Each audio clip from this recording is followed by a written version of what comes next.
ഇവിടെ ഒരു കാര്യം നിങ്ങൾ മനസ്സിലാക്കണം, ഇവിടെ മുസ്ലിമിന്റെ ആധിപത്യം അവിടെ ഭരണവിടെ വരാൻ പോകുകയാണെങ്കിൽ നമ്മൾ ഇവിടെ നാടുവിടെയാണ്.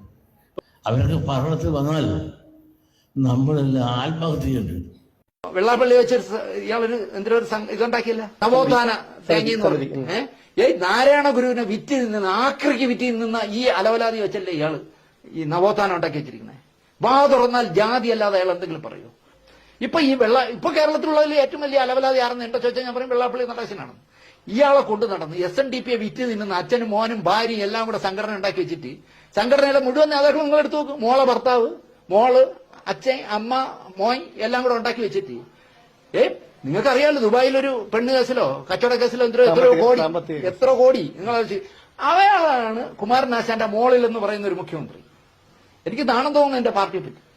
പോകാൻ വേറൊരു പാർട്ടി ഇല്ലാത്തതുകൊണ്ടാണ് സുമേഷ് ഞാൻ വേറെ പോവാത്തത്. എനിക്ക് പോകാൻ വേറൊരു പാർട്ടിയില്ല. അപ്പൊ ഞാൻ വിചാരിച്ചെന്തറിയോ, കമ്മ്യൂണിസ്റ്റുകാരനാവും പാർട്ടി വേണ്ടല്ലോ, പാർട്ടി മെമ്പർഷിപ്പ് അല്ലേ ആനാവൂർ നാഗപ്പൻ എന്റെ വെട്ടാൻ പറ്റൂ. കമ്മ്യൂണിസ്റ്റുകാരൻ എന്ന് പറഞ്ഞ് ജീവിക്കുന്ന എന്നെ വെട്ടാൻ പറ്റില്ലേ? ഞാൻ പിണറായിയേക്കാളും വലിയ കമ്മ്യൂണിസ്റ്റുകാരനെന്നാണ് ഞാൻ വിശ്വസിക്കുന്നത്. കാരണം ഒരാളെ വഞ്ചിക്കില്ല, ഒരാളെ പറ്റിക്കില്ല, അവിഹിതമായി കാശുണ്ടാക്കില്ല, ഒരു കാര്യത്തിലും ദിനേശിനെ തോൽപ്പിക്കാൻ പറ്റില്ല.